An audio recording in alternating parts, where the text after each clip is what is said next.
Diriwayatkan oleh Umar Al-Syairafaini bahwa suatu hari Syekh Abdul Qadir Jailani berkata, "Pernah seharian aku bermukim sendirian di sebuah puing-puing yang ada di daerah Kisra dan tidak kembali ke Baghdad.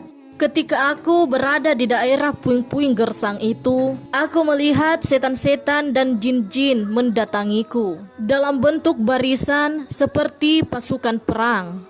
Sebagian mereka ada yang membawa senjata dan menunggang kuda dengan wajah mereka yang seram dan menakutkan. Ternyata gerombolan setan dan jin itu memang hendak menyerangku. Setelah dekat dengan diriku, pasukan setan dan jin itu mengepungku dan mereka langsung menyerangku dengan panah-panah api mereka.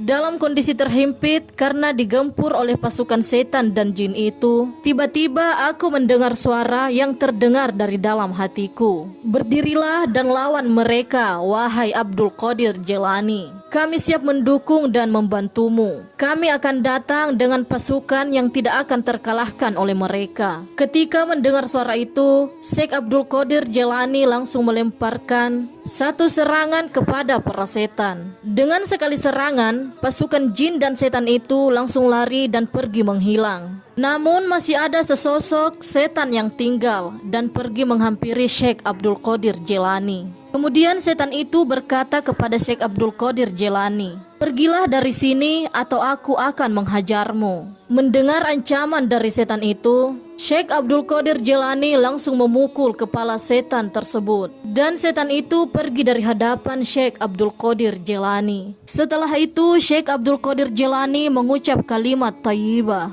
"La haula wa la quwata illa billahil aliyil azim." Seketika itu juga setan yang mengancam Syekh Abdul Qadir Jailani langsung terbakar api hingga hangus. Dalam kesempatan lain, Syekh Abdul Qadir Jailani didatangi oleh iblis yang benar-benar penampilannya menakutkan. Mukanya buruk dan bau badannya sangat menjijikkan. Baunya sangat busuk bahkan melebihi bangkai. Iblis berkata kepada beliau, "Aku datang kepadamu dengan maksud untuk menjadi pelayanmu yang siap melayanimu karena telah berhasil mengalahkanku dan menaklukkan seluruh pasukanku." Mendengar tawaran tersebut, Syekh Abdul Qadir Jailani berkata dengan nada membentak, "Pergilah kau iblis dari hadapanku, karena aku tidak percaya sama sekali kepadamu." Setelah Syekh Abdul Qadir Jailani berkata demikian, tiba-tiba muncul sebuah tangan yang turun dari langit, kemudian memukul keras kepala iblis itu. Maka iblis pun terjungkal keras ke dalam tanah dan menghilang entah kemana.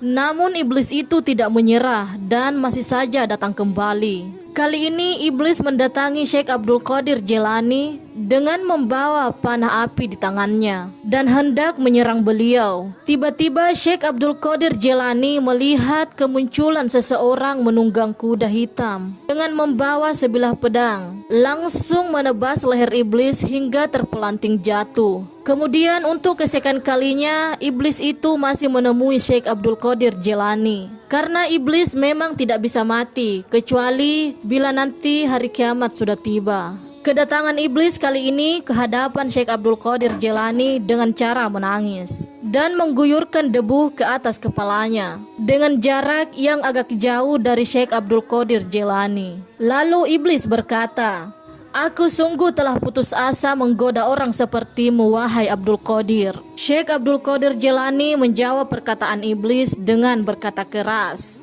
"Minggatlah kau dari sini, wahai makhluk terkutuk. Aku tidak akan pernah berhenti membentengi diriku dengan perlindungan Allah untuk melawanmu dan mengalahkanmu." Mendengar perkataan Syekh Abdul Qadir Jailani yang tegas, iblis pun semakin keras menangis sambil berkata, "Ini akan lebih berat lagi bagiku. Apa yang telah kau ucapkan itu menyakitkan bagiku ketimbang jepitan besi neraka." Lalu iblis itu pun pergi meninggalkan Syekh Abdul Qadir Jailani. Wallahu a'lam bissawab. Wassalamualaikum warahmatullahi wabarakatuh.